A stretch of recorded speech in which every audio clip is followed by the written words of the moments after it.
കൊച്ചിയിൽ operation സിന്ദൂറിനെതിരെ post ചെയ്ത് അറസ്റ്റിലായ റിജാസിന്റെ വീട്ടിൽ നിന്നും ഡിജിറ്റൽ തെളിവുകൾ ശേഖരിച്ച് മഹാരാഷ്ട്ര പോലീസ്.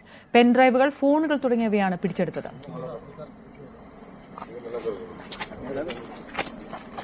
വിവരങ്ങളുമായി ഡാനി പോൾ ചേർന്നു. ഡാനി, എപ്പോഴായിരുന്നു ഈ പരിശോധന നടന്നത്?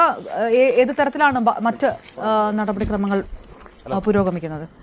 അപർണ, ഇന്നലെ രാത്രിയാണ് പരിശോധന നടന്നത്. ഇവിടെ എത്തിയത് എളമക്കര കീർത്തിനഗർ റോഡിലുള്ള റിജാസിന്റെ വീട്ടിലേക്കാണ് ഈ സംഘം എത്തിയത്. മഹാരാഷ്ട്ര ATS സംഘം അതോടൊപ്പം തന്നെ ഇന്റലിജൻസ് ബ്യൂറോയും അടങ്ങുന്ന സംഘം ഉദ്യോഗസ്ഥരാണ് ഇവിടേക്ക് വരികയും ചെയ്തത്.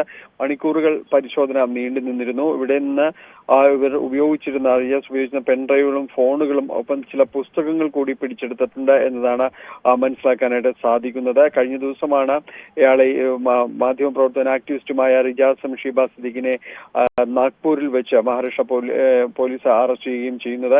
ഓപ്പറേഷൻ സിന്ദൂർ എന്ന ഇന്ത്യൻ സൈനിക നടപടിയെ വിമർശിച്ച് സമൂഹ മാധ്യമങ്ങളിൽ നടത്തിയ പോസ്റ്റുകളും കാര്യങ്ങളുമാണ് ഇതിന് ആധാരമായിട്ട് വരുന്നത്.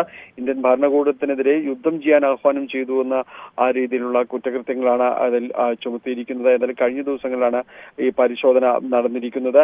ഇവിടെ നേരത്തെയും തന്നെയും ഇയാൾക്കെതിരെ എറണാകുളം സൗത്ത് പോലീസിൽ ഒരു കേസുണ്ട്. അത് പഹൽഗാമിലെ ഈ ഭീകര ആക്രമണത്തിന് ശേഷം ഇവിടെ ഒരു യുദ്ധവിരുദ്ധ റാലി അടക്കമുള്ള കാര്യങ്ങൾ സംഘടിപ്പിക്കാൻ ഉദ്ദേശമുണ്ടായിരുന്നു. അതിപ്പോൾ അതിന്റെ ഒരു ഉദ്ദേശവും കാര്യങ്ങളും എല്ലാം ചോദ്യം ചെയ്തുകൊണ്ട് പോലീസ് വഴിതടസ്സം ഉണ്ടാക്കുന്ന അടക്കമുള്ള വകുപ്പുകൾ ചേർത്തുകൊണ്ട് ഇയാൾക്കെതിരെ കേസ് ചുമത്തിയിരുന്നു. അതിന്റെ ഒരു വിശദാംശങ്ങളും പോലീസ് ശേഖരിച്ചിട്ടുണ്ട്. ഇന്നലെ വീട്ടിലെത്തിയപ്പോൾ ഉണ്ടായിരുന്ന സഹോദരനെയും അതോടൊപ്പം തന്നെ മാതാപിതാക്കളെയും ഇവർ ATS സംഘം അടക്കം ചോദ്യം ചെയ്തിട്ടുണ്ട്. ഏതായാലും ഇതിന്റെ ഒരു തുടർ നടപടികൾ പുരോഗമിക്കുകയാണ്. അപർണ.